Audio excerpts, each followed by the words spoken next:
O preconceito é um juízo pré-concebido, manifestado geralmente na forma de uma atitude discriminatória perante pessoas, lugares ou tradições.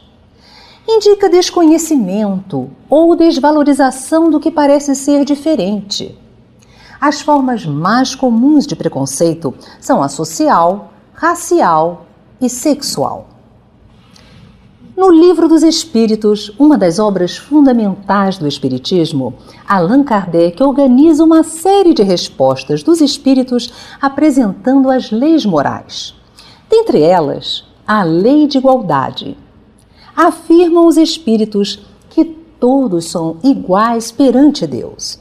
As diferenças de aptidões e as desigualdades são consequência das vivências e conquistas realizadas a cada encarnação. Como podemos conviver com as diferenças, sem julgamentos ou discriminação? É lícito nos afastarmos daqueles que fizeram escolhas diferentes das nossas? O preconceito é consequência do nosso orgulho, da nossa vaidade? Doutor Luiz Sérgio, como nós podemos entender a lei de igualdade?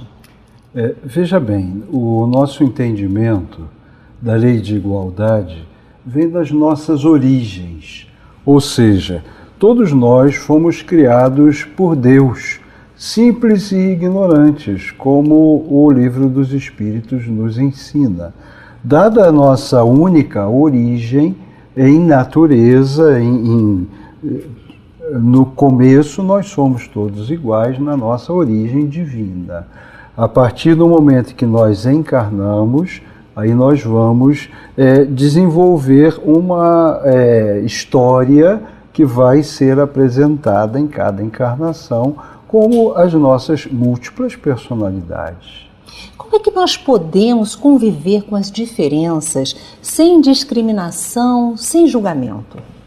Veja bem, é uma tarefa difícil. É um desafio. É um desafio, porquanto, na medida em que nós estamos encarnados, nós estamos em contínuo processo de relacionamento. E há uma coisa interessante na nossa personalidade, que nós precisamos nos afirmar. Isso é um processo natural. Ao termos a nossa personalidade, nós, sem até percebermos, queremos que a nossa opinião seja válida, porque isso é uma espécie de satisfação. É como se eu dissesse para mim mesmo, ao afirmar que a minha opinião é certa, eu existo.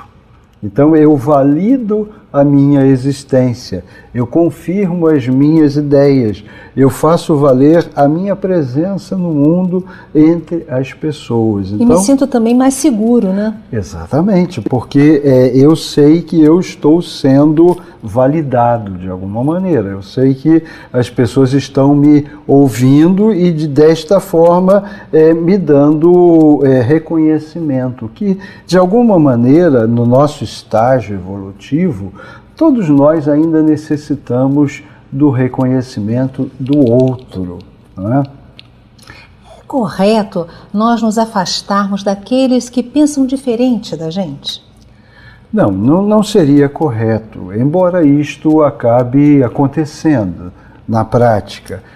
Veja bem, existe um mecanismo na lei do universo que é a questão das afinidades. Então, nesse processo evolutivo, nas múltiplas encarnações, nós vamos vivenciando diversas categorias sociais, diversas posições. Então, numa encarnação somos indivíduos aquinhoados financeiramente, na outra podemos ser pessoas carentes, numa somos homens, na outra podemos ter um corpo feminino, podemos estar num corpo branco, na outra podemos estar num corpo da raça negra.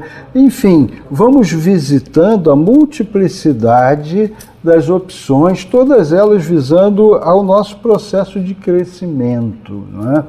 Então, dentro desse processo de viajar pela eternidade, nós vamos adquirindo afinidades, tendências, e a partir dessas afinidades nós nos agrupamos.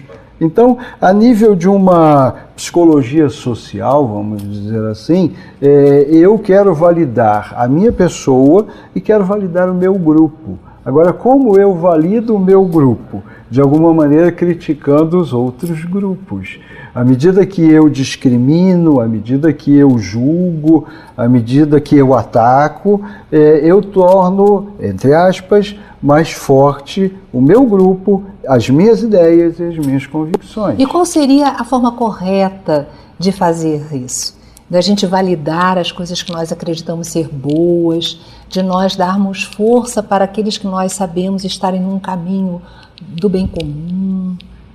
Eu acho que a melhor maneira de se validar isso que você coloca seria respeitando a opinião do outro, não é?